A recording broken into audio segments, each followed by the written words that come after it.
इसका सबसे अच्छा एग्जाम्पल टाइविन और ओलेना की बातचीत है, जहां दोनों अपने परिवारों के फ्यूचर पर डिस्कशन कर रहे होते हैं, लेकिन जैसे ही शक की हल्की सी झलक आती है, दोनों चालें चलने लगते हैं। टाइविन यहाँ अपनी चतुराई दिखाते हुए लोरेस टायरल को किंग्सगार्ड में डालने की धमकी देता है, ताकि ओलेना उसकी शर्तें मानने पर मजबूर हो जाए। इस तरह के स्मार्ट कॉन्फ्लिक्ट देखने में बहुत ज्यादा मजेदार लगते हैं, और ये सीन्स राइटिंग को और भी शार्प बना देते हैं। सीजन 2 एक्शन ओरिएंटेड था, लेकिन सीजन 3 एक अलग डायरेक्शन लेता है, जहां वॉर अब मैदान में कम और पॉलिटिक्स के जरिए ज्यादा लड़ा जा रहा है। रॉब स्टार्क और स्टैनिस बराथियन दोनों के लिए ही ये बदलाव देखने लायक है। ब्लैक वाटर की बैटल हारने के बाद स्टैनिस खुद को फिर से साबित करने की कोशिश कर रहा है, लेकिन लॉर्ड ऑफ लाइट पर डिपेंड होना उसे और कमजोर बना रही है।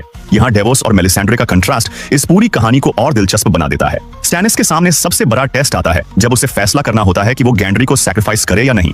ये सीन परफेक्ट तरीके से 3 चीजों को एक साथ सेट करता है। एक, उनके बीच आपस में कॉन्फ्लिक्ट, दूसरा कैरेक्टर्स को चैलेंज देना, और तीसरा ऐसा फैसला जो पूरे 7 किंगडम्स को इंपैक्ट करेगा। अगर बात करें रॉब स्टार्क की, तो उसके लिए वॉर की स्पीड स्लो होने लगती है, क्योंकि टाइविन लैनिस्टर उससे सीधी टक्कर लेने से बच रहा है। लेकिन इसका मतलब ये नहीं कि उसके पास कोई चुनौती नहीं है। 2 बड़े चीजें उसके लिए मुसीबत बन जाते हैं। पहला, उसके लॉयल लीडर्स के बीच अनबन हो जाती है, और दूसरा, हाउस फ्रे के साथ उसका वादा। मेरे लिए रॉब की असली गलती उसकी पॉलिटिक्स को ना समझ पाना है। उसने रिकार्ड कार्स्टार्क को मारकर अपनी ही सोल्जर्स का एक बड़ा हिस्सा खो दिया। साथ ही उसने अपनी शादी की वादा तोड़कर हाउस फ्रे का भरोसा तोड़ दिया। इसका अंजाम बहुत ही सैड था, लेकिन हर कैरेक्टर गलतियां करता है, और रॉब ने अपने दिल की सुनी, जिससे उसकी हार तय हो गई थी। गेम ऑफ थ्रोन्स के लगभग हर कैरेक्टर्स में एक चीज कॉमन है, जो कि है अपने हाउसेस के साथ वफादारी। जहां पर लैनिस्टर्स सांसा स्टार्क को बंदी बनाकर रखते हैं, जबकि स्टार्क्स जैमी लैनिस्टर को बंदी बना लेते हैं। टायरल्स शुरुआत में रेनली बराथियन का साथ देते हैं, लेकिन उसकी मौत के बाद लैनिस्टर से हाथ मिला लेते हैं, ताकि मार्जरी की शादी किंग जॉफ्री से हो सके, जिससे टायरल्स को और भी पावर मिल सके। टाइविन टिरियन की शादी सांसा से करवाता है, ताकि सांसा की मदद से वो नॉर्थ पर भी अपने पावर को स्टैब्लिश कर ले।